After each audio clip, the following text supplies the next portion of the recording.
Oke, baik.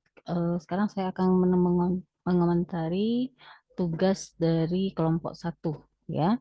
Kelompok satu itu membuat tugasnya dengan judul website jasa pangkas rambut. Nah, di Nostra Barbershop. Oke, tadi juga sudah dipresentasikan oleh kelompok satu. eh, Aplikasinya sudah jalan, sudah ada revisi dari yang saya minta beberapa minggu yang lalu. Ya, artinya eh, harga atau biaya pangkasnya itu sudah sesuai dengan proses bisnis. Oke, kita lihat ininya dulu, mana harganya. Nah, oke. Mana nih harganya? Ini ya, sudah ada tadi saya lihat ada standarnya, ada haircut dan washnya, ada jet and washnya dan seterusnya. Ya, tadi sudah saya lihat. Revisinya untuk kelompok satu masih belum sinkron antara rancangan dengan implementasi. Nah, contoh yang pertama, ini nggak ada, nak. Use case diagram itu tidak ada, tidak usah dibuat.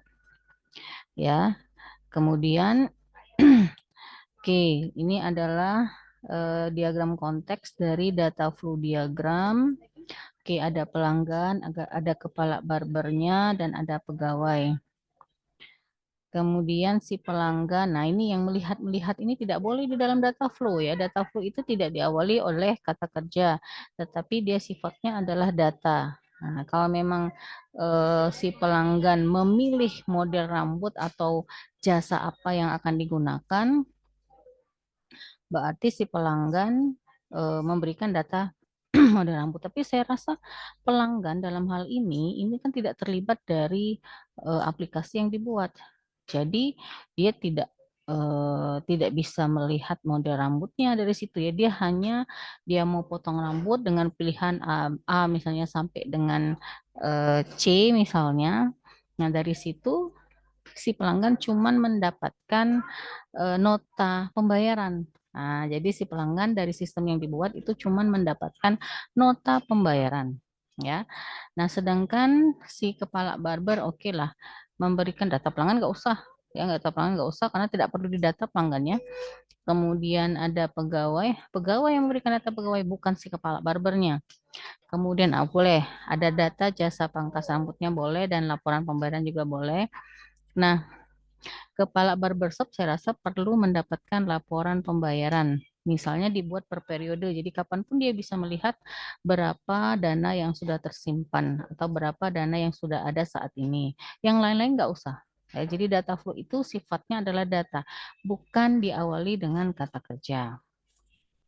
Oke.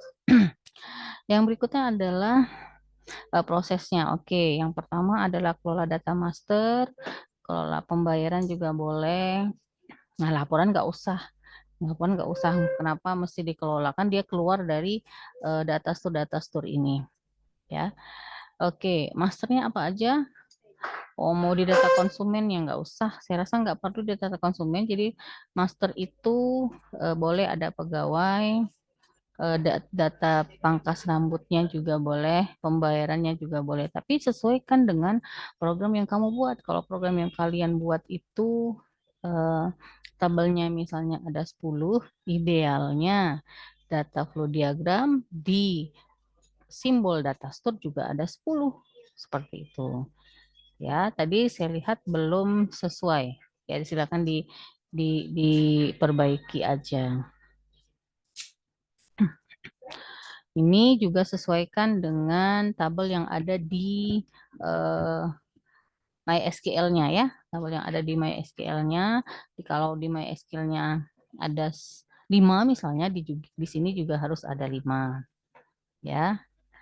Kemudian ini juga menyesuaikan dengan tabel pada desain tabel. Ya.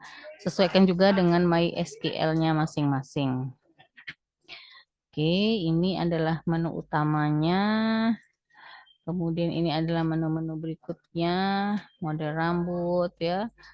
beserta dengan biaya dari masing-masing jenis rambutnya. Boleh silakan aja. Ya, silakan aja kalau mau memasukkan nama konsumen juga boleh. Ini jenis layanannya juga boleh. Nah, notanya, nah ini nggak ada nota pembayaran. Mestinya ada tampilan untuk menampilkan nota pembayaran yang nanti akan diserahkan kepada si konsumen atau pelanggan. Ya, saya rasa itu saja eh, komentar revisi dari untuk kelompok satu ya dari Ibu. Silakan diperbaiki.